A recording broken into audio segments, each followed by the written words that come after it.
വളരെ ആരോഗ്യവാനും ശക്തനുമായ ഒരു മനുഷ്യനെ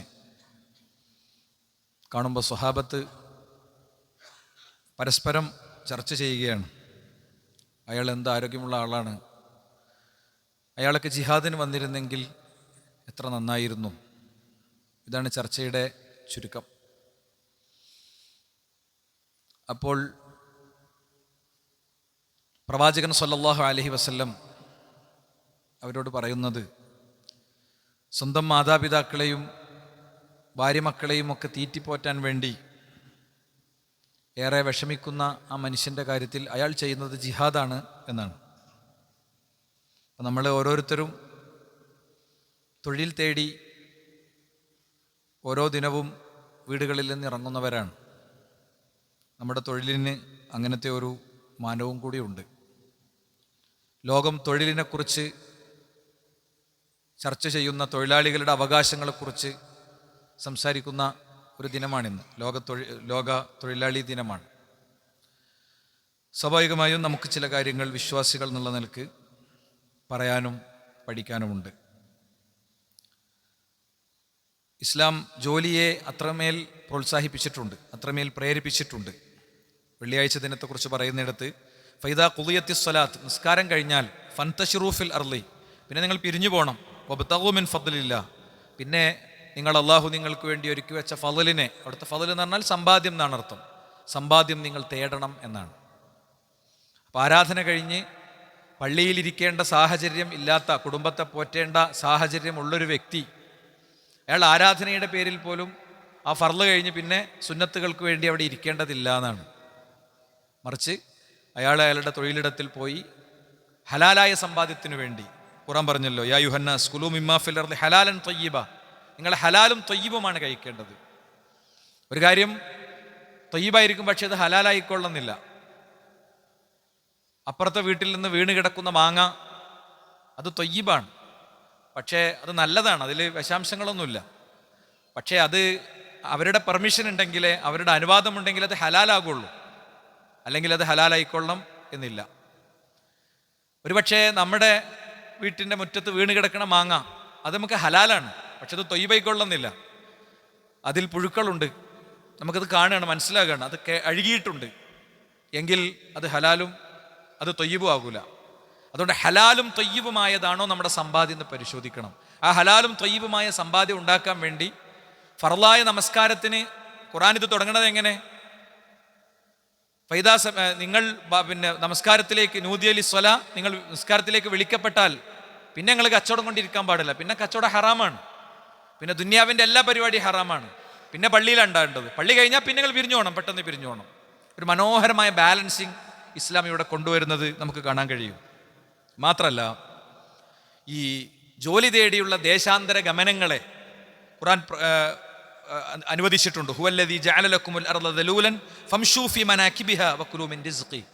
ദേശാന്തര ഗമനങ്ങൾ നിങ്ങൾ നടത്തുക, എന്നിട്ട് നിങ്ങൾക്ക് കഴിക്കാനുള്ള ഭക്ഷണത്തിൻ്റെ ഓഹരി ഉണ്ടാക്കുക എന്ന് റസൂലുള്ളാഹി സ്വല്ലല്ലാഹി അലൈഹി വസല്ലം ആയത്തോതി നമ്മളെ പഠിപ്പിച്ചിട്ടുണ്ട്.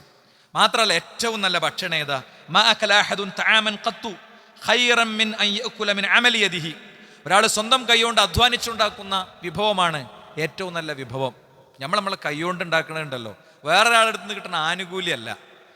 നമ്മളുടെ കൈകൾ കൊണ്ട് അധ്വാനിച്ചുണ്ടാക്കുന്നത് എത്ര ചെറുതാണെങ്കിലും അത് വലിയ കാര്യമാണ്. അതെന്ത് പണിയാണെങ്കിലും, ഹലാലായ എന്ത് പണിയാണെങ്കിലും. നമ്മൾ ഈ മുഫസ്സിരീങ്ങളെയും മുഹദ്ദിസീങ്ങളെയൊക്കെ എടുക്കുമ്പോൾ അവർ നെയ്ത്തുകാരായിരുന്നു, അവർ ഇരുമ്പ് പണിക്കാരായിരുന്നു, അവർ മരക്കച്ചവടക്കാരായിരുന്നു എന്നൊക്കെ കാണാം. പണ്ഡിതന്മാരുടെ ഞാനത് ലിസ്റ്റ് ചെയ്തിട്ടില്ല, മറ്റൊരു സമയത്താകാം. ഈ ത്വബിരി, ആജുരി, ഇങ്ങനെ കുറേ വേർഡുകൾ കാണാം. ഇവരുടെ തൊഴിലിലേക്ക് ചേർത്താണ് ഇവരെ പറ്റി പലരുടെയും മുഫസ്സിരീങ്ങളെ പേര് പറഞ്ഞത്. എന്താ, നെയ്ത്തുകാരനായിരുന്ന ഇന്ന വ്യക്തി, കൂലിപ്പണിക്കാരനായിരുന്ന ഇന്ന വ്യക്തി. അഥവാ മതം അവരെ സംബന്ധിച്ചിടത്തോളം അവർക്ക് ജീവിക്കാനുള്ള വഴിയായിരുന്നില്ല. ജീവിക്കാനുള്ള വഴി അവർ വേറെ തന്നെ ഉണ്ടാക്കിയിരുന്നു. ജീവിക്കാനുള്ള വഴി വേറെ ഉണ്ടാക്കിയിട്ടാണ് അവരെന്ത് ചെയ്തത്? മതവും ദീനും പഠനവും പഠിപ്പിക്കലൊക്കെ അവരുടെ ജീവിതത്തിൻ്റെ ഭാഗമാക്കി മാറ്റിയത്. ഒറ്റപ്പെട്ട നിർവാഹമില്ലാത്ത വ്യക്തികൾ ആകടിനെ കുറിച്ചോ ഫുൾ ടൈം ദീനി ഉത്തരവാദിത്തങ്ങൾ ഏറ്റെടുക്കേണ്ടി വരുന്നവരെ കുറിച്ചോ അല്ല. ഒരു പള്ളിയുടെ ഉത്തരവാദിത്തത്തിൽ നിൽക്കുന്ന ഒരാൾ, അയാൾക്കൊരു ബാങ്ക് എടുത്തു കണ്ട് അടുത്ത ബാങ്കിൻ്റെ ഇടയിൽ വേറെ അമലിന് പോകാനൊന്നും ഇതില്ല. അതിനെക്കുറിച്ചല്ല ഞാൻ പറയണത്. മറിച്ച് അല്ലാത്ത തെറ്റായ ചില കീഴ്വഴക്കങ്ങൾ സമൂഹത്തിലുണ്ട്. ഒറ്റ സ്പീച്ചിന് 50,000 ഒക്കെ വാങ്ങുന്ന പരിപാടിയൊക്കെ സമൂഹത്തിലുണ്ട്. അതൊന്ന് ഇടയ്ക്ക് ഓർമ്മ വന്നപ്പോൾ പറഞ്ഞു എന്ന് മാത്രമേ ഉള്ളൂ. ഏതായാലും ഭിക്ഷ യാചിക്കുന്നതിനെ കുറിച്ച് അല്ലെങ്കിൽ വേറൊരാളോട് ചോദിക്കണതിനെ കുറിച്ച് പറയാം. ലാ യഹ്തിബ അഹദുക്കും ജിസ്മതൻ അലാ ലഹ്രിഹി ഖൈറുൽ ലഹു മിൻ അൻ യസ്അല അഹദൻ ഫയുഅതിയഹു ഔ യംനഉഹു. ഒരാളെടുത്ത് പോയിട്ട് ഒരു സാധനം ചോദിക്കണില്ലേറെ നല്ല മൊത്തം തടി എടുത്തിട്ട് തോളിൽ വെച്ച് അതേറ്റി അധ്വാനിച്ചുണ്ടാക്കുന്ന പൈസയാണ് നിനക്ക് ആളുകളെടുത്തുനിന്ന് എന്തെങ്കിലും ചോദിച്ചു കിട്ടിയില്ല, അത് വേറെ കാര്യമാണ്. അപ്പം ഇങ്ങനെ തൊഴിലെടുക്കുന്നതിനെ ഏറ്റവും ശക്തമായി ഇസ്ലാം പ്രചോദിപ്പിക്കുകയും ആ തൊഴിൽ ചെയ്യുന്ന വ്യക്തിയും അതേപോലെ തന്നെ തൊഴിലുടമയും ഇവർക്കൊക്കെ ഉണ്ടാകേണ്ട കടമകൾ കൃത്യമായി പഠിപ്പിക്കുകയും ചെയ്തിട്ടുണ്ട്. അപ്പം ഞാൻ ആദ്യം പറഞ്ഞു വെക്കുന്നത് തൊഴിലുണ്ടാകുക എന്നുള്ളതൊരു പ്രധാന കാര്യമാണ്. വാപ്പയിട്ടോ വാപ്പാൻ്റെ വാപ്പയിട്ടൊക്കെ കുറേ സമ്പാദ്യങ്ങളൊക്കെ ഉണ്ടാക്കി വെച്ചിട്ടുണ്ടാകും. അതിൻ്റെ ഓഹരി കൊണ്ട് ഇങ്ങനെ ജീവിക്കല്ല. നമ്മുടെ കാലത്ത് പുതിയതായി കാണുന്ന കുറേ ട്രെൻഡ് ഉണ്ട്. എന്താ, ബാങ്കിലൊരു നല്ല പൈസ പിന്നെ സ്വത്തോഹരിയായിട്ട് കിട്ടിയ 25 ലക്ഷം ഉണ്ടാകും. അതാണ് ബാങ്കിൽ കൊണ്ടിടും. എന്നിട്ട് അതിൻ്റെ പലിശ കൊണ്ട് അങ്ങനെ ജീവിക്കും. ഈ മനുഷ്യൻ ഹറാമാണ് കഴിക്കേണ്ടത് എന്നുള്ളൊരു ബോധ്യം ഇയാൾക്കില്ല. സ്വന്തം മാതാവുമായി ശാരീരിക ബന്ധത്തിൽ ഏർപ്പെടുന്നതിന് തുല്യമാണ് പലിശയുടെ 70ാമത്തെ അംശം എന്നാണ് അള്ളാഹുവിൻ്റെ റസൂൽ സല്ലല്ലാഹു അലൈഹി വസല്ലം പഠിപ്പിച്ചത്. മനസ്സിലായില്ലേ? ഈ പലിശൻ്റെ വിഷയം പറഞ്ഞാൽ മനുഷ്യന്മാർ പിണങ്ങും.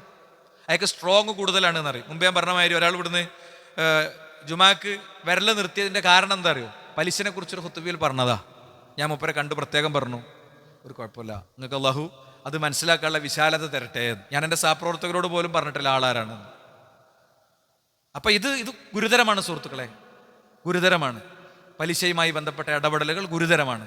ആർക്ക് ലോൺ ഉണ്ടെങ്കിൽ എന്തുണ്ടെങ്കിലും ഈ മിമ്പറിൻ്റെ ചോട്ടിൽ ഇരിക്കുന്ന ആളുകൾക്ക് പരലോകത്തൊരിക്കലും ഇതിവിടെ ഖുത്ബ പറയുന്ന ആളുകളുമായിട്ട് ബന്ധപ്പെട്ട് ഒന്നും പറയണ്ടാവില്ല. അത്ര ക്ലാരിറ്റി നമ്മൾ പറഞ്ഞിട്ടുണ്ട്.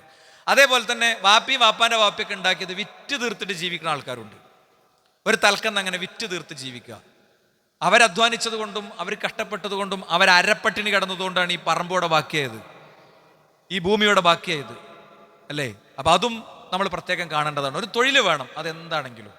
ചില ആളുകൾക്ക് ഭയങ്കര സ്റ്റാറ്റസ് സിമ്പലുകളൊക്കെ ഉണ്ടാകും. ഒരു പ്രവാസിയാണെങ്കിൽ എന്ത് പണിയെടുക്കും, നാട്ടിലാവുമ്പോൾ അവന് ഭയങ്കര പ്രശ്നീകരം. അരമുറുക്കി അധ്വാനിക്കുന്നതിലൊരു കുഴപ്പമില്ല.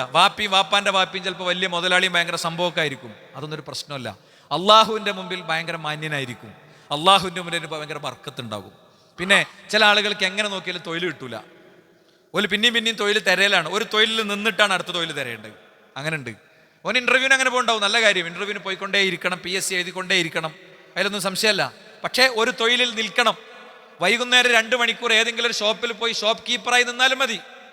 ഏതെങ്കിലും ഒരു കമ്പനിയിൽ 3 മണിക്കൂർ കണക്കെഴുതുന്ന ആളായാലും മതി.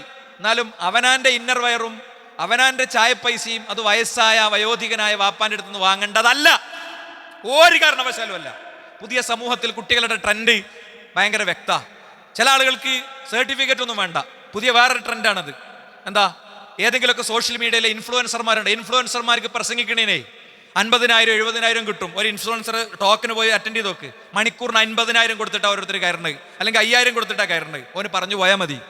പുതിയ തലമുറ സുഖിയന്മാരാണ്. അവർക്ക് ഭയങ്കര സർട്ടിഫിക്കറ്റ് ഒന്നും വേണ്ട, ജോലി മതി. എന്നിട്ടോ എങ്ങനെയെങ്കിലും തട്ടിമുട്ടി +2 കഴിഞ്ഞിട്ട് അവസാനം പിന്നെ ഏതെങ്കിലും ഭയങ്കര ബോർഡും ഉണ്ടാകും. ഞാനിപ്പോൾ UK 50,000 മറ്റേ ജോലിയാണ്, പിന്നെ ഇത്ര യൂറോൻ്റെ ഇന്ന ജോലിയാണ് എന്നുള്ള ഈ തട്ടിപ്പ് പരിപാടികൾക്ക് തല വെച്ച് കൊടുക്കരുതെന്ന് ഞാൻ പുതിയ കുട്ടികളോട് പറയാം. ഇനിയിപ്പോൾ റിസൾട്ടൊക്കെ വന്ന് അഡ്മിഷനൊക്കെ എടുക്കാൻ നിൽക്കുന്ന സാഹചര്യത്തിൽ പ്രത്യേകിച്ചും അവനാൻ ഏത് ഇടത്തിൽ പ്രവേശിക്കണം, എങ്ങനെ മുന്നോട്ട് പോകണം, നമ്മൾ പഠിച്ചു കയറി വരുമ്പോഴത്തിന് തൊഴിലിൻ്റെ സാധ്യത എത്രത്തോളം ഉണ്ടാകും എന്നൊക്കെ നോക്കണം. നമുക്ക് പാഷൻ ഉണ്ടാകും, ഡ്രീം ഉണ്ടാകും. പട്ടിണി കൊണ്ട് വലയുന്ന വീടും ചികിത്സിക്കാൻ പണമില്ലാത്ത സാഹചര്യവും ജീവിതത്തിലെ പ്രാരാബ്ദങ്ങളൊക്കെ വരുമ്പോൾ ഈ പാഷനും ഈ ഡ്രീമും ഈ ഡയലോഗും ഒക്കെ ചളിക്കുണ്ടിലേക്ക് എറിഞ്ഞിട്ട് ജീവിതത്തിലെ പരുപരുത്ത യാഥാർത്ഥ്യങ്ങളോട് നേരിടേണ്ടി വരും. ഇപ്പോൾ വാപ്പിയും ഉമ്മയും ഇക്കാക്കിയും ബാക്കിയുള്ളവരൊക്കെ ഉണ്ടാകുമ്പോൾ ചിലപ്പോൾ അത് അങ്ങനെ തോന്നൂല. അവരെ നമ്മളെ കഷ്ടപ്പെടുത്താതെ ജീവിക്കാനുള്ള പൈസയൊക്കെ തരുന്നുണ്ടാവും. ഇപ്പം ബുക്കിന് മുമ്പിൽ ഇരിക്കാൻ ചിലപ്പോൾ തോന്നുന്നുണ്ടാവില്ല, ഇപ്പം പഠിക്കാൻ തോന്നുന്നുണ്ടാവില്ല. അതുകൊണ്ട് ഈ ഖുത്ബ അന്ന് രണ്ടാമത് എടുത്തു കേൾക്കുമ്പോൾ പൊട്ടിക്കരയും. ഇതിനില്ല, യൂട്യൂബ് ഉണ്ടെങ്കിൽ അത് യൂട്യൂബിൽ കിടക്കുന്നുണ്ടാവും. അതുകൊണ്ട് ആ ഭാഗം ഞാൻ പറഞ്ഞ് അവസാനിപ്പിക്കണം. ഇനി 2, ഇന്ന് തൊഴിൽ ദിനമാണ്. അതുകൊണ്ട് തന്നെ തൊഴിലാളികളോട് മുതലാളിക്കുള്ള ഉത്തരവാദിത്തങ്ങളാണ് ആദ്യം പറയേണ്ടത്. എന്നിട്ട് സമയമുണ്ടെങ്കിൽ നമുക്ക് എന്ത് ചെയ്യാം, മുതലാളിയോട് തൊഴിലാളിക്കുള്ള ഉത്തരവാദിത്വം പറയാം. ഒന്നാമത്തെ കാര്യം എന്താ അറിയോ, ജോലിയും വേതനവും വ്യക്തമാക്കണം എന്നുള്ളതാണ്. അള്ളാഹുവിൻ്റെ റസൂൽ പഠിപ്പിച്ചു. ഇത്ര ക്ലാരിറ്റിയിൽ തൊഴിലാളികളുടെ കാര്യത്തിൽ ഇടപെട്ട ഒരു നേതാവുമില്ല. എന്തൊക്കെ വിപ്ലവത്തിൻ്റെ പേരിൽ അറിയപ്പെടുന്ന വ്യക്തികളുണ്ടെങ്കിലും റസൂലുള്ളാഹി സ്വല്ലല്ലാഹി അലൈഹി വസല്ലം തങ്ങളോട് പോലെ ഇത്ര ക്ലാരിറ്റിയിൽ ഇടപെട്ടൊരു നേതാവില്ല. മനിസ്തഅജറ അജീറൻ ഫൽയുഅലിംഹു അജ്റഹു. പ്രവാചകൻ പഠിപ്പിച്ചു, ആരെങ്കിലും ഒരാളെ തൊഴിലിന് വിളിക്കുന്നുണ്ടെങ്കിൽ അവന്റെ കൂലി അവനോട് പറയണം. എന്താ കാര്യം എന്നറിയോ? പ്രത്യേകിച്ച് ഈ പഴയ വയസ്സായ പഴയ മനുഷ്യന്മാരോട് പറയാണ്. ഓല് പണ്ട് 13 ഉറുപ്പ്യ 20 ഉറുപ്പ്യൊക്കെ തൊഴിലിന് കൊടുത്തിട്ടുണ്ടാവും. ഓരിപ്പോഴും ആ ലോകത്തേക്കാരും ജീവിക്കണത്. ഇത്ര 1500 ഉറുപ്പ്യ പറയണത്. ഈ 1500 ഉറുപ്പ്യം കൊണ്ട് ഇയാൾ വൈകുന്നേരം ഷോപ്പിൽ ചെന്നാൽ അയാൾക്ക് എന്താ കിട്ടുക? ഞമ്മക്കത് വലിയ പൈസ തന്നെയാണ് അല്ലേ? അപ്പൊ ആദ്യമേ അത് കൃത്യമായിട്ട് പറയണം. എത്ര ഉറുപ്പ്യാണ്, എങ്ങനെയാണ്, ക്ലാരിറ്റി വേണം. രണ്ട്, തൊഴിൽ എന്താണെന്നും പറയണം. നിയമിക്കുമ്പോൾ നിയമിക്കുക, എവിടെ 2 സീറ്റ് ഇവിടെയാണ്. പിന്നെ ഓൻ എന്ത് ചെയ്യേണ്ടി വരും? ലോഡ് ഇറക്കണത് മുതൽക്ക് സർവ് ഓൻ ചെയ്യേണ്ടി വരും. അത് ഉണ്ടെങ്കിൽ അവനോട് ആദ്യം പറയണം, എനിക്ക് തരുന്ന സാലറിയിൽ ലോഡ് വന്നാൽ ഇറക്കലയിലുണ്ട് എന്ന് പറയണം. ഞാൻ പറയുന്നത് ഒരു ഓഫീസിലോ ഒരു ജോലി സ്ഥലത്തോ നോർമലി ഒരു മനുഷ്യൻ ചെയ്യേണ്ട പണികളെ കുറിച്ചൊന്നുമല്ല. ഇപ്പം ഞങ്ങളൊക്കെ അപ്പോയിന്റ് ചെയ്യപ്പെടുമ്പോൾ ഞങ്ങൾക്ക് സർക്കാർ ഡിസ്ക്രിപ്ഷൻ തരുന്നുണ്ട്. ആ ഡിസ്ക്രിപ്ഷൻ ഒന്നല്ല നമ്മൾ ചെയ്യണത്. നമ്മൾ അരിച്ചാക്കി ഇറക്കുന്നുണ്ട്. നമ്മളെ പേരിൽ ടോയ്ലറ്റ് നമ്മൾ കേൾക്കുന്നുണ്ടാവില്ല, പക്ഷെ നമ്മളെ കുട്ടികൾ ഉപയോഗിക്കുന്ന ടോയ്ലറ്റ് നമ്മൾ കേൾക്കലുണ്ട്. അവിടെ വെള്ളം ഒഴിക്കലുണ്ട്. അതിൻ്റെ ഡോറിൽ ഇപ്പോൾ നേരായിട്ടുണ്ടാവില്ല, അതിനിപ്പോൾ ആശാരിനെ വിളിക്കുന്നുണ്ട്. അത് വേറെ കാര്യമാണ്. അത് നമ്മൾ മനസ്സറിഞ്ഞ് ചെയ്യണതാ. പക്ഷേ പറയാത്ത കാര്യങ്ങൾ, തൊഴിലിൽ ഉൾപ്പെടാത്ത കാര്യങ്ങൾ പിന്നെ അഡീഷണൽ ആയിട്ട് കൊടുക്കണ പരിപാടി ഇസ്ലാം അനുവദിച്ചിട്ടില്ല. ഇനി 2, വേതനം സമയത്ത് കൊടുക്കണം. മുതലാളിക്ക് ടൈറ്റ് ഉണ്ടാകും, അത് വേറെ കാര്യം. നിങ്ങൾ ജോലിക്ക് വെച്ച ആളാണെങ്കിൽ തൊഴിലിന് വേതനം കൊടുക്കാന്ന് പറഞ്ഞൊരു ദിവസം ഉണ്ടെങ്കിൽ അന്ന് കൊടുത്തിരിക്കണം. അഅ്തു അൽ അജീർ അജ്റഹു ഖബ്ല അൻ യജിഫ അറഖഹു. എന്താ അഅ്തു അൽ അജീർ അജ്റഹു? ജോലി ചെയ്യുന്നവൻ അവൻ്റെ കൂലി കൊടുക്കണം അവൻ്റെ വേർപ്പ് വറ്റണീൻ്റെ മുമ്പ്. ഇതുപോലത്തെ 5 ഡയലോഗ് ആരാ പറഞ്ഞത്? നമുക്ക് മമ്മൂട്ടിൻ്റെയും മോഹൻലാലിൻ്റെയും ദുൽഖർ സൽമാനിൻ്റെയും അതുപോലെ പൊളിറ്റിക്കൽ ലീഡേഴ്സിൻ്റെയും ഒക്കെ 30 സെക്കൻഡിൻ്റെയും 1 മിനിറ്റിൻ്റെയും റീലും ഷോർട്സും BGMകൾ വെച്ച് നമ്മൾ സ്റ്റാറ്റസ് വെക്കും, അവരെ ഫോട്ടോ വെക്കും, അവരെ നെഞ്ചിൻ കൂട്ടിൽ നമ്മൾ താരാരാധകരാക്കി വെക്കും. എങ്കിൽ പ്രവാചകനോളം മനോഹരായിട്ട് ഈ സത്യം പറഞ്ഞത് ആരാ? പാടത്തുനിന്ന് പണിയെടുത്തിന് കയറിയ വരമ്പത്ത് കൂലി കൊടുക്കണം. അവൻ്റെ വിയർപ്പ് വറ്റണീൻ്റെ മുമ്പ് ഓനൊന്ന് കുളിച്ചൊരുങ്ങാനുള്ള നേരം കൂടി ബാക്കി നിൽക്കണ്ടയില്ല. പൈസ ഉണ്ടെങ്കിൽ പണിയെടുപ്പിച്ചാൽ മതി എന്നതിൻ്റെ അർത്ഥം. പൈസ ഉണ്ടെങ്കിൽ പണിയെടുപ്പിച്ചാൽ മതി എന്നതിൻ്റെ അർത്ഥം. ഇല്ല, തൊഴിലൊക്കെ പ്രശ്നമാണെങ്കിൽ അയാൾക്ക് നേരത്തെ ഇൻറ്റിമേഷൻ കൊടുത്ത് ഇന്ന മാസം മുതൽ എനിക്ക് തൊഴിലാളികളെ ചുരുക്കേണ്ട ഒരു സാഹചര്യം വന്നിട്ടുണ്ട്, അപ്പം നിങ്ങൾ വേറെ ഏർപ്പാട് നോക്കണം എന്ന് പറയുന്നിടത്തേക്ക് എത്തണം. അത് ഇസ്ലാമാണ്, അത് ദീനാണ്. നമ്മളൊരു സംരംഭം കൊണ്ടെടുക്കുമ്പോൾ ഇത്തരം കാര്യങ്ങളൊക്കെ കൃത്യമായി ശ്രദ്ധിക്കണം. മാത്രമല്ല അള്ളാഹ് പറയാണ്, സലാസത്തുൻ അന ഖസ്മുഹും യൗമൽ ഖിയാമ. 3 ആളുകൾക്കെതിരിൽ ഞാനാണ് വക്കീലായിട്ട് വരിക. പടച്ചോൻ പറയാ, ഞാനാണ് വക്കീലായിട്ട് വരിക. ഒരു 3 വിഭാഗത്തെയും കൂടി നമ്മൾ വായിക്കണില്ല. മൂന്നാമത്തത് പറയാം, വറജുലുൻ ഇസ്തഅജറ അജീറൻ. ഒരാളെ കൂലിക്ക് വിളിച്ചു, ഫസ്തൗഫ മിൻഹു വലം യുഅതിഹി അജ്റഹു. ജോലി പൂർണ്ണമായി ചെയ്യിച്ചു, പക്ഷേ കൂലി പൂർണ്ണമായി കൊടുത്തില്ല. അയാൾക്കെതിരിൽ വാദിക്കാനുള്ള വക്കീലായിട്ട് ഞാൻ ഉണ്ടാകും. ഞാൻ ചോദിക്കും, എന്തേ നീ അയാൾക്ക് കൂലി കൊടുക്കാതിരുന്നു എന്ന്. അപ്പൊ തൊഴിലാളിയും കൂലിയും ഉടമയും ഒക്കെ തമ്മിലുള്ള ബന്ധത്തിൽ ഇസ്ലാമിന്റെ ഇടപെടൽ നോക്കങ്ങൾ. ഇതൊന്നും അള്ളാഹുവിന്റെ റസൂൽ സ്വല്ലല്ലാഹു അലൈഹി വസല്ലം എഴുതിണ്ടാക്കിയ നിയമമല്ല എന്നുള്ളതിന്റെ ഏറ്റവും വലിയ തെളിവെന്താറിയോ? ഇതുപോലത്തെ പ്രയോഗങ്ങളാ. വലഖദ് ഖലഖനൽ ഇൻസാൻ വനഅലമു മാ തുവസ്വിസു ബിഹി നഫ്സു. മനുഷ്യന്റെ ഉള്ളിലെ അന്തരംഗങ്ങളിലെ അസ്വസ്ഥതകളെയും അസ്വസ്ഥതകളെയും വേദനകളെയും ദുഃഖങ്ങളെയും ചിന്തകളൊക്കെ അറിയുന്ന പടച്ചോൻ എഴുതുകയാണ് അല്ലേ? പടച്ചോൻ രേഖപ്പെടുത്തുകയാണ്, പടച്ചോൻ പറയാണ്, പടച്ചോന്റെ കലാമാണ്. അപ്പോൾ ഖുദ്സിയ ഹദീസിലൂടെ പഠിപ്പിക്കുകയാണ്, എന്ത്? ഞാൻ അവനെതിരിൽ ശക്തമായി വാദിക്കുന്നവനായിരിക്കും എന്നാണ്. ഇനി അപ്പോൾ തൊഴിൽ എന്താണെന്നുള്ള ക്ലാരിറ്റി കൊടുക്കണം, ജോബ് ഡിസ്ക്രിപ്ഷൻ കൊടുക്കണം, പുതിയ കാലത്തിന്റെ ഭാഷയിൽ പറഞ്ഞ തൊഴിലിന്റെ വിശദാംശം കൊടുക്കണം, എമൗണ്ട് എത്രയെന്ന് കൊടുക്കണം, എല്ലാ ഡീറ്റെയിലും കൃത്യമായിട്ട് കൊടുക്കണം. അത് ഇല്ലെങ്കിൽ അത് ചോദിക്കാനും മനസ്സിലാക്കാനുള്ള അവകാശം തൊഴിലാളിക്കുണ്ട്. തൊഴിലാളിക്ക് ശമ്പളം കൂടുതൽ ചോദിക്കാം. തൊഴിലാളിക്ക് ശമ്പളം കൂടുതൽ ചോദിക്കുമ്പോൾ തന്നെ നമ്മളങ്ങനെ പ്രഷർ കയറേണ്ടതൊന്നുമില്ല. നമുക്ക് പറ്റില്ല പറഞ്ഞാൽ മതി, ഇന്ന കാരണങ്ങളുണ്ട് എന്ന് പറഞ്ഞാൽ മതി. അയാൾക്ക് ചോദിക്കേണ്ടതിനൊരു തടസ്സമല്ല, 100% അയാൾക്ക് ചോദിക്കുക. അതിൻ്റെ ഇടയിൽ ഇപ്പം തോന്നുന്നൊരു ചോദ്യം അങ്ങനെ പറയാൻ അവകാശമല്ല. ദീനാണ് ഞാൻ പറയുന്നത്. അയാൾക്ക് വേണമെങ്കിൽ അയാളുടെ പൈസ ചോദിക്കാം, നമുക്ക് പറ്റില്ലെങ്കിൽ പറ്റില്ല എന്നറിയാം. അയാൾക്ക് പോകണമെങ്കിൽ പോകാം, ഒരു പ്രശ്നമല്ല. ഇനി മൂന്നാമത്തെ കാര്യം എന്താ അറിയോ? മൂന്നാമത്തെ കാര്യം നീതി പാലിക്കലാണ്. നീതി പാലിക്കലാണ്. എന്താ? വൗഫുൽ കൈല വൽ മീസാന ബിൽ ഖിസ്ത്. എന്താ? നിങ്ങൾ അളവിലും തൂക്കത്തിലും നീതി പാലിക്കണം എന്ന് പറഞ്ഞാൽ, ലോകത്ത് തൂക്കുന്ന ഓരോ ത്രാസിൻ്റെയും അരികിൽ ഇസ്ലാം നിയമം അപ്ലൈ ചെയ്യാണ്. അളവിൻ്റെ, തൂക്കത്തിൻ്റെ, എണ്ണത്തിൻ്റെ അരികിൽ ഇസ്ലാം നിയമം അപ്ലൈ ചെയ്യാണ്. ഇസ്ലാമിനോളം സാമൂഹിക ജീവിതത്തിൽ ഇടപെട്ട ഏതൊരു മതം ഉള്ളത് അല്ലേ? കേരളത്തിൻ്റെ അങ്ങേ തൽക്കുന്ന ഒരു മുതലാളി, ഒരു കള്ളു മുതലാളി ഇടക്കിടക്ക് ഓരോ പ്രസ്താവന നടത്തുന്നുണ്ടല്ലോ. എന്താ? ഭരണത്തിൽ ഒരു മുസ്ലിം വന്നാലുണ്ടാകുന്ന പ്രശ്നത്തെക്കുറിച്ച്, മുഖ്യമന്ത്രിയായ ഒരു മുസ്ലിം വന്നാലുള്ള പ്രശ്നത്തെക്കുറിച്ചൊക്കെ അല്ലേ? ഇതൊക്കെ കൃത്യമായ അജണ്ടന്റെ ഭാഗമാണ്. ഇത് ഏതെങ്കിലും ഒരു പാർട്ടിനെ അറ്റാക്ക് ചെയ്യലൊന്നല്ല. ഇത് കൃത്യമായ ഇസ്ലാമോഫോബിയ നിർമ്മിച്ച് ഇവിടെ ജനങ്ങളെ ഭീതിപ്പെടുത്തി കുറേ വട്ടൊരു കാര്യം പറയുമ്പോൾ എന്ത് ചെയ്യുന്നറിയോ, അതൊരു പ്രശ്നമാണെന്നുള്ള രീതി വരും. ഇനി 50 കൊല്ലം കഴിഞ്ഞ് വന്നാലും മുമ്പേ മൂപ്പര് ഇത് പറഞ്ഞതാണെന്നാ പിന്നെ പറയാം. ഞാൻ പറയണത്, ഇങ്ങനെ സാമൂഹിക ജീവിതത്തിൽ മുസ്ലിം സാന്നിധ്യത്തെ ഭീഷണിപ്പെടുത്തുന്ന കാലത്ത് നമ്മൾ പറഞ്ഞു കൊടുക്കേണ്ടത് അത് അളത്തത്തിലും തൂക്കത്തിലും ജീവിതത്തിന്റെ സമഗ്ര മേഖലയിലും ബെഡ്റൂമിലെ 2 വ്യക്തികൾ തമ്മിലുള്ള പങ്കുചേരൽ മുതൽക്ക്, ഭാര്യ ഭർത്താക്കന്മാരുടെ പങ്കുചേരൽ മുതൽക്ക്, ഭരണസാരിധ്യത്തിൽ ഇരിക്കുന്ന വ്യക്തിയുടെ ജീവിതത്തിലെ പൊതുജീവിതത്തിലെ ഇടം വരെയുള്ളിടത്ത് ഇസ്ലാം നടത്തുന്ന ഇടപെടലാണിത്. അപ്പൊ തൊഴിലാളികൾക്കിടയിൽ അനീതി എന്താ? തൊഴിലിന്റെ അടിസ്ഥാനത്തിൽ, പോസ്റ്റിന്റെ അടിസ്ഥാനത്തിൽ നമുക്ക് പിന്നെ എന്താ പറയാ, ശമ്പളത്തിൽ ഒക്കെ മാറ്റങ്ങളൊക്കെ വരുത്താം. ഒരാൾ ചിലപ്പോൾ കുറച്ചും കൂടി ഹയർ ക്വാളിറ്റിയുള്ള അല്ലെങ്കിൽ അയാൾക്ക് കഴിവുകളുള്ള എക്സ്പീരിയൻസ് ഉള്ള ഒരാളായിരിക്കും അങ്ങനെ കൊടുക്കുക. പക്ഷേ നമ്മളെ കുടുംബമാണ്, ബന്ധാണെന്ന് പറഞ്ഞിട്ട് പ്രത്യേക കൂലി ഒരേ രീതിയിൽ കൊടുക്കുക, അല്ലെങ്കിൽ നമുക്കുള്ള പ്രത്യേക ഇഷ്ടത്തിന്റെ പേരിൽ കൊടുക്കുക. കുടുംബക്കാരന് സ്വതക്ക കൊടുക്കാൻ വേറെ മസാലുണ്ട്, അത് ശമ്പളത്ത് കൂട്ടി കൊടുക്കണ്ട, അത് വേറെ കൊടുക്കുക. തൊഴിലിടത്തോട് സ്വീകരിക്കേണ്ട നീതിയും മാന്യതയും പാലിക്കുക. നമ്മളെ മോൻ തന്നെയാണ് കേട്ടോ. ഒരു സെയിൽസ്മാൻ നമ്മളെ മോനാണ്, വേറൊരാളുണ്ട് നമ്മളെ മോനായതുകൊണ്ട് വേറെ പൈസ കൊടുക്കാൻ പറ്റൂല. മോനുള്ള പൈസകൾ മോന്റെ പൈസ എന്നിട്ട് വേറെ കൊടുത്തോളി, അത് ശമ്പളാക്കി കൊടുക്കാൻ പറ്റില്ല. അവിടെ നീതിയായി തന്നെ നിർവഹിക്കപ്പെടണം. എൻ്റെ ഷോപ്പല്ലേ, എൻ്റെ ബിസിനസ് അല്ലേ, എൻ്റെ ഇഷ്ടം അല്ല, അതല്ല. അത് ഇസ്ലാമികമായിട്ട് വിലയിരുത്തണമെങ്കിൽ അല്ല, ആ കാര്യം ഉറപ്പിച്ച് പറയാൻ പറ്റും. മറ്റൊന്ന്, നല്ല പെരുമാറ്റം. 4ാമത്തെ കാര്യം ഇതാ, നമ്മൾ മുതലാളി ആയതുകൊണ്ടും നമ്മൾ തൊഴിൽ ദാതാവായതുകൊണ്ടും നമ്മളെ കൃഷിഭൂമിയിലോ പണിയെടുക്കണോണ്ടും അയാളൊരു അന്യസംസ്ഥാന തൊഴിലാളി ആയതുകൊണ്ടും ഒക്കെ അയാൾക്ക് നല്ല പെരുമാറ്റം കിട്ടാതെ പോയി കൂടാ. അല്ല, ഞാൻ ഇടക്ക് പറയാറുണ്ട്, ഈ SC/ST കുടുംബങ്ങളിലൊക്കെ ഉള്ള വളരെ പ്രായം ചെന്ന ആളുകളുണ്ടാവും നമ്മളെ വീട്ടിൽ ജോലി ചെയ്യണേ ഒക്കെ. ഓരെ പോയിട്ടാണ് വിളിക്കലാണ്. ഓരെ നമ്മൾ ഏട്ടാന്നൊന്നും കൂട്ടി വിളിക്കൂല. നമ്മളെ കുട്ടികൾ 90 വയസ്സാണെങ്കിൽ ഓലെ പേരാ വിളിക്കുക. ഓരെ എന്താ ഏട്ടാന്ന് വിളിച്ചാൽ എന്തുകൊണ്ടാണ് നമുക്ക് പഠിപ്പിക്കാൻ പറ്റാത്തത്? എന്തുകൊണ്ടാണ് അവർക്ക് കൃത്യമായ എന്താ അവർക്ക് കുറവ്? എന്ത് കുറവാണ് അവർക്കുള്ളത്? മനുഷ്യരാണവർ. ഇന്ന അക്രമക്കും ഇൻദല്ലാഹി അത്ഖാക്കും, നിങ്ങളിൽ ഏറ്റവും മാന്യൻ അള്ളാഹിന്റെ അടുത്ത് സൂക്ഷ്മത പാലിക്കണവൻ മാത്രമാണ്. അല്ലേ? അവര് സാമുദായികമായി അവരെ നയിക്കാനും നേതൃത്വം നൽകാനും ആളുകളില്ലാതെ പോയതുകൊണ്ട് അവർ പിന്നോക്കം നിൽക്കപ്പെട്ടു. ഇവിടുത്തെ ജാതി വ്യവസ്ഥയുടെ കാരണം കൊണ്ട് അവർ പിന്നാക്കമാക്കപ്പെട്ടു. അവർക്ക് ഭൂമി കിട്ടിയില്ല. അവർ ജോലി ചെയ്ത കുടുംബങ്ങളിലെ നമ്മളൊക്കെ നാടെടുത്ത് നോക്കിക്കഴിഞ്ഞാൽ ഈ പറയണ കള്ളു മുതലാളിമാരൊന്നല്ല അവർക്കൊന്നും കൊടുത്തത്. അവർക്ക് കൊടുത്തത് ഇവിടെയുള്ള മുസ്ലിം മുതലാളിമാർ അവരുടെ വീട്ടിൽ ജോലി ചെയ്യണവർക്ക് പറമ്പും അവരുടെ ഏരിയ മുറിച്ചു കൊടുത്തതാണ്. ഞാൻ പറയണത്, അവർക്ക് കൃത്യമായ ബഹുമാനവും അംഗീകാരവും കിട്ടണം. അയാളുടെ പേര് അയ്യപ്പനെന്നോ അയാളുടെ പേര് രാമൻ എന്നൊക്കെ ആയിരിക്കും. നമ്മളെ കുട്ടി രാമ എന്നല്ല വിളിക്കണ്ടേ, രാമേട്ടാന്നാ വിളിക്കണ്ടേ. അത് നമ്മൾ പഠിപ്പിക്കണം. ഒരു സംശയമില്ല. അതിൻ്റെ ദീന് അതാണ്.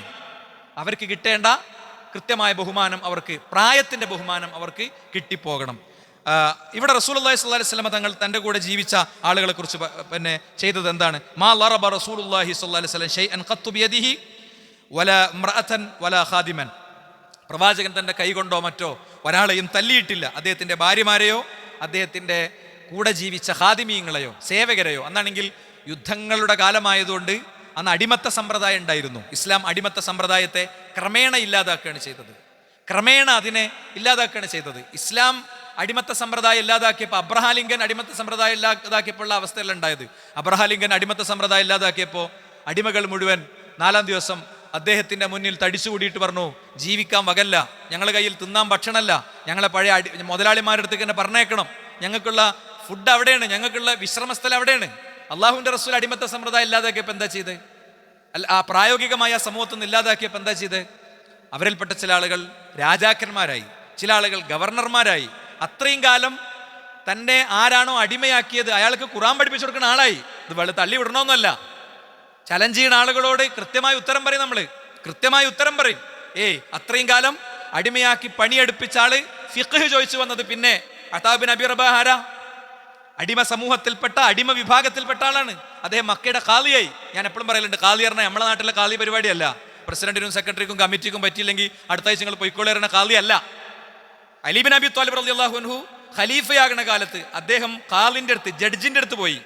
ആർക്കെതിരെ? ഒരു യഹൂദന് അനുകൂലമായിട്ട് ഖാദി വിധിച്ച് ഖലീഫിനോട് പറഞ്ഞു, നിങ്ങൾ തെളിവ് കൊണ്ടുവന്നിട്ടില്ല, നിങ്ങൾ ഖലീഫയും കൂടിയാണ്, തെളിവ് പറ്റൂല എന്ന് പറഞ്ഞു. അതാ ഇസ്ലാമിലെ ഖാദി. ആ സ്ഥാനത്തേക്ക് ഉയർന്നിട്ടുണ്ട്. ഏതെങ്കിലും എയ്ത്തിസ്റ്റുകളോ എക്സ് മുസ്ലിങ്ങളോ പറയുന്ന ഡയലോഗും കേട്ടിട്ട് ഇസ്ലാം എങ്ങനെ എന്ന് വിചാരിച്ച് ഇൻസ്റ്റയിൽ നിന്നും FB യിൽ നിന്നും ഇങ്ങനെ ഉൾക്കൊണ്ടിട്ട് ഉമ്മ നിസ്കരിക്കാൻ പറയുമ്പോഴും വാപ്പ ഖുർആൻ ഓതാൻ പറയുമ്പോഴും ആ ഇസ്ലാം എനിക്ക് വേണ്ടെന്ന് പറയാൻ ധൈര്യം വരുന്നത് വരെ നിൽക്കുകയും 18 വയസ്സാകണം അന്ന് I am an ex Muslim, ഞാൻ എക്സ് മുസ്ലിം ആയിരിക്കുന്നു എന്ന് എഴുതുകയും അതിൻ്റെ താഴെ വരുന്ന ലൈക്കും കമൻറ്റും കേട്ട് കണ്ട അന്തം വിടുകയും ചെയ്യണേ പാവപ്പെട്ട മുസ്ലിം പെൺകുട്ടികളോടും ചെറുപ്പക്കാരോടെ ഞാൻ ഈ പറയണത്. മനസ്സിലായില്ലേ?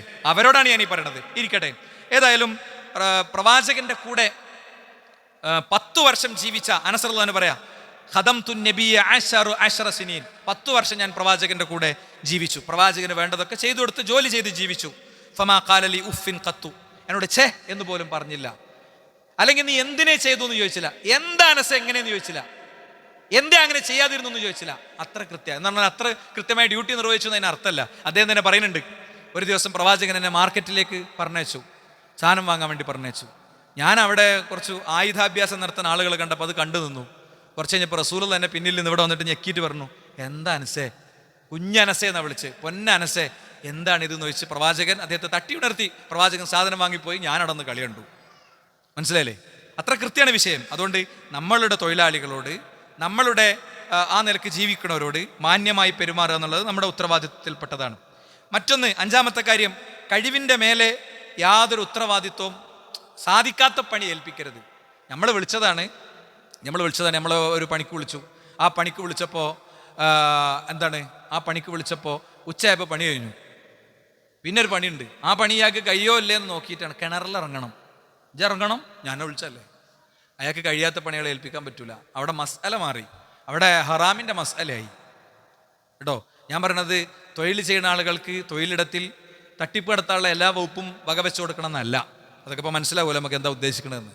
ഇവിടെ റസൂലുള്ളാഹി സ്വല്ലല്ലാഹു അലൈഹി വസല്ലം തങ്ങൾ കൃത്യമായിട്ട് പറയാം, ഇഖ്വാനുക്കും ഖവലുക്കും ജഅലഹുമുല്ലാഹു തഹ്ത ഐദീകും ഫമൻ കാന അഖൂഹു തഹ്ത യദി ഫലിയുത്ഇഹു മാ യഅകുൽ വലിയുൽബിസുഹു മാ യൽബസ് വലാ തുകല്ലിഫുഹും മാ യഗ്ലിബുഹും ഫഇൻ കല്ലഫ്തുമുഹും ഫഅഇനുഹും.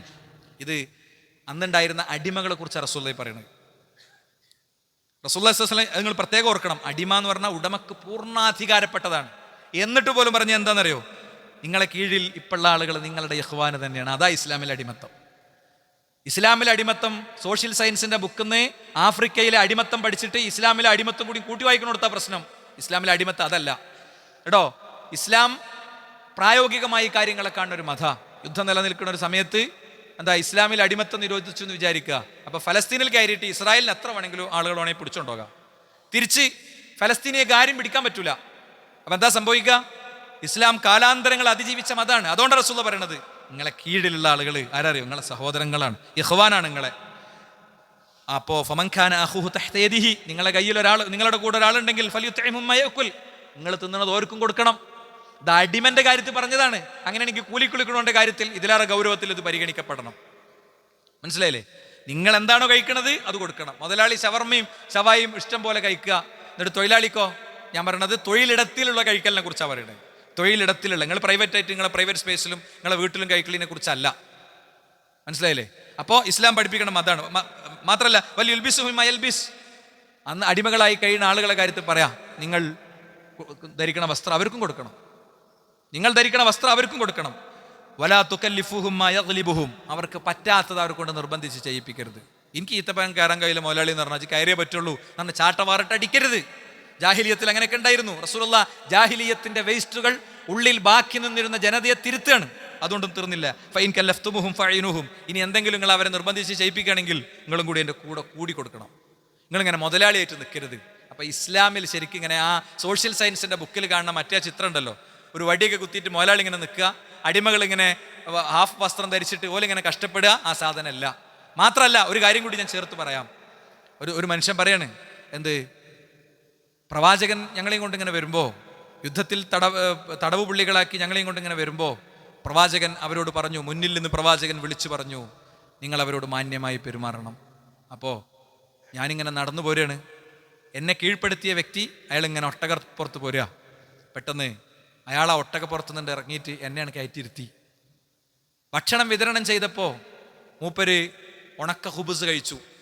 എനിക്ക് നല്ല നല്ല ഭക്ഷണം എനിക്കും തന്നു. മദീനയിലെത്തിയപ്പോഴേക്ക് ഞാൻ ഇസ്ലാം സ്വീകരിച്ചു.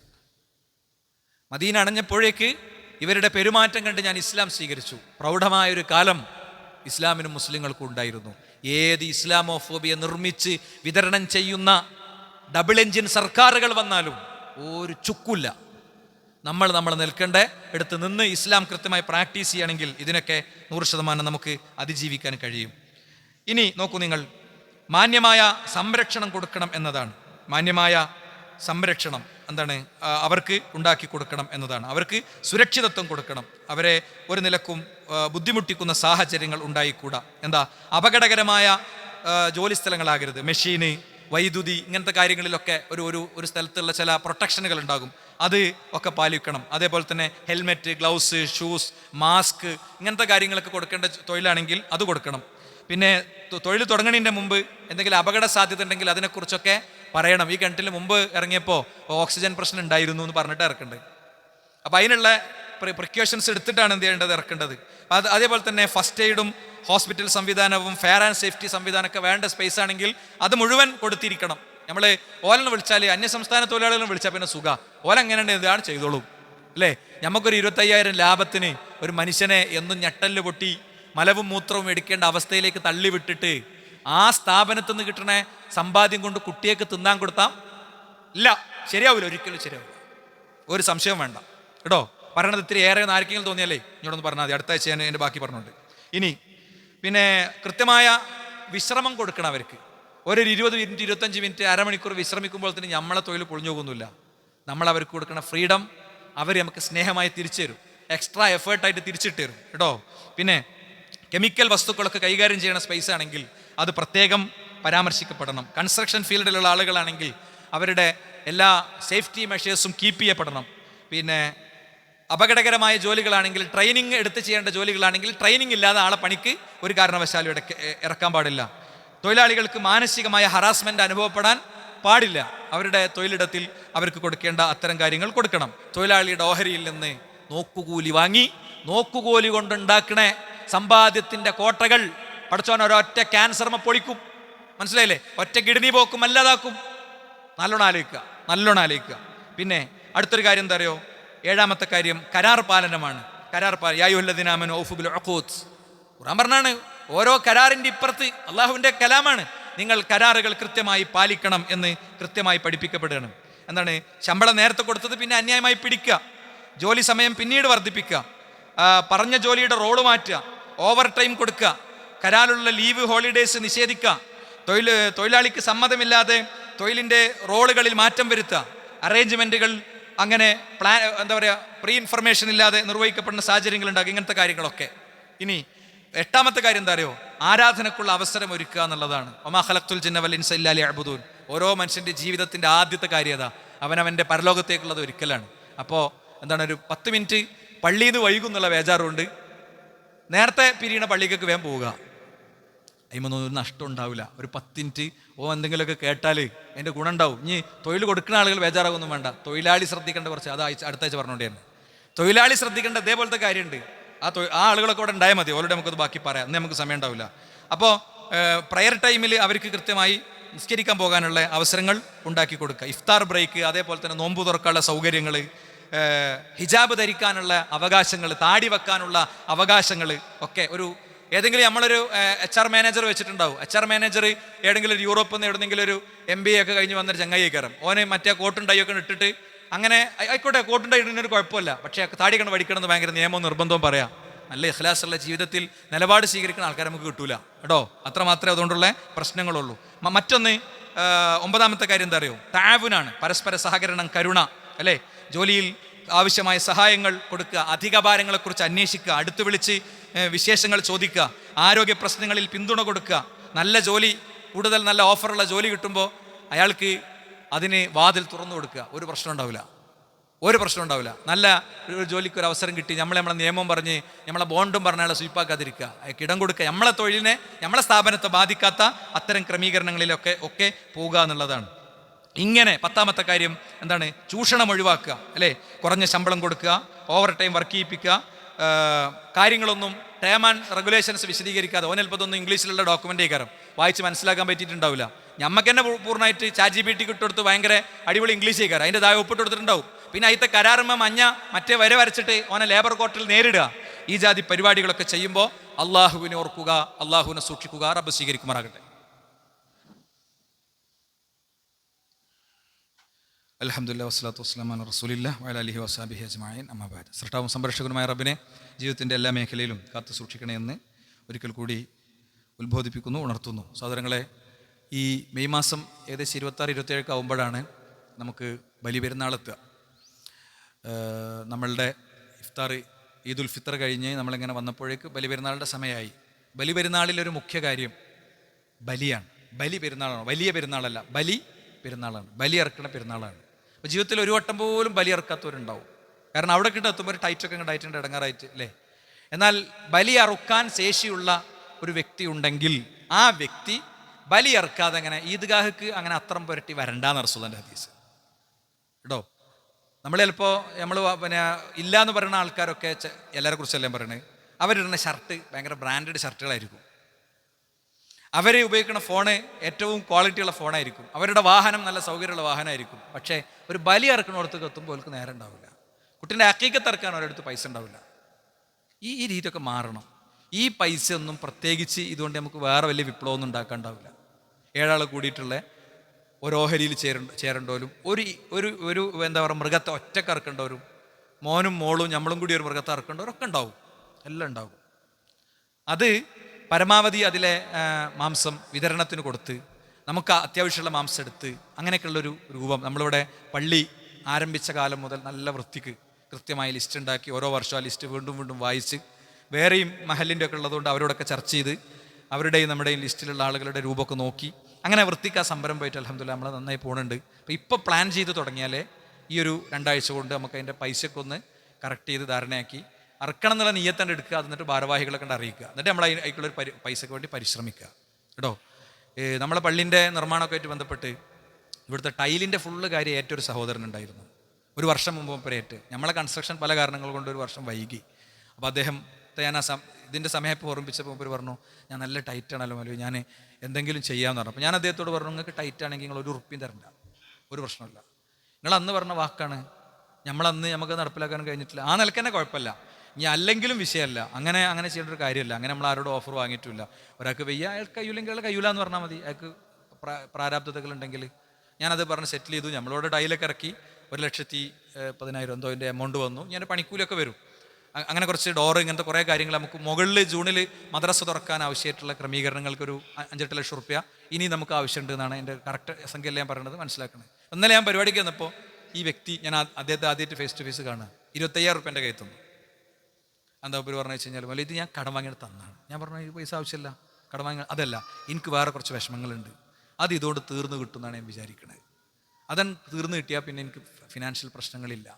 അപ്പോൾ നമ്മുടെ നാട്ടിലൊരു തരം നേർച്ചുണ്ട്, അത് തീരുകയാണെങ്കിൽ ഞാനിത് ചെയ്തോളാം, അതല്ലത് അയാൾ തന്നെ കൊടുത്തിട്ട് അത് മുൻനിർത്തി പഠിച്ചവനോട് പ്രാർത്ഥിക്കണം. അപ്പോൾ ആ സഹോദരനെ അല്ലാഹു സുബ്ഹാനഹു വ തആല അദ്ദേഹത്തിൻ്റെ എല്ലാ വിഷമങ്ങളും പരിഹരിച്ചു കൊടുക്കുമാറാകട്ടെ എന്ന് പറഞ്ഞ പോലെ ഞാൻ പറയണം, എന്താ അറിയോ, നമ്മളാണ്ട് ഓഫർ കൊടുത്ത് ഒരു കട്ട് ഓഫ് ടൈമിൻ്റെ ഉള്ളിൽ അതിൻ്റെ ഒരു പൈസയും ക്രമീകരിച്ചു കൊടുക്കണ രീതിയിൽ സ്ത്രീകളോടും കൂടിയാണ് പറയുന്നത്, പുരുഷന്മാർക്ക് മാത്രം ബാധ്യതപ്പെട്ടൊന്നല്ലത് കേട്ടോ. അബൂ ഹനീഫിൻ്റെ മദ്ഹബ് അനുസരിച്ച് ഇത് ഫർളായിട്ടുള്ള കാര്യമാണ്, ഫർളായിട്ടുള്ള കാര്യമാണ്.